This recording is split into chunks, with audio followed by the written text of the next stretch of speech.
வணக்கம் நண்பர்களே, welcome to my channel CCF. Mumbai Indians IPL 2025 ஆப்ஷன்ல எப்படி எடுத்திருக்காங்கன்ற இந்த வீடியோல பார்க்க போறோம். அவங்களோட சூப்பர் பிக்ஸ் யாரு, அதே மாதிரி அவங்க கிட்ட இருக்கிற ப்ராப்ளம்ஸ் என்னன்றத இந்த வீடியோல நம்ம மெயினா ஆக்சுவலா டிஸ்கஸ் பண்ண போறோம்.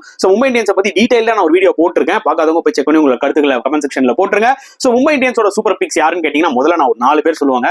டெஃபினட்டா ட்ரெண்ட் போல்ட் மிகப்பெரிய ஒரு செலக்ஷன். ஏன்னா திருப்பி ட்ரெண்ட் போல்ட் அவங்க வாங்கிட்டாங்க. ஏன்னா ட்ரெண்ட் போல்ட் நிஜமாவே மும்பைக்கு பயங்கரமா இதுக்கு முன்னாடி பெர்ஃபார்ம் பண்ணிருக்காரு. அதுக்கப்புறம் மிச்சல் சாண்ட்னர் நிஜமாவே சூப்பர் பிக். அதுக்கப்புறம் பாத்தீங்கன்னா அல்லா கசன்ஃபர், இதுவுமே வந்து பாத்தீங்கன்னா ஒரு நறுக்கு பிக். அதுக்கப்புறம் வில் ஜாக்ஸ், அதெல்லாம் ஒரு ஸ்டீலிங் 5.25 crores.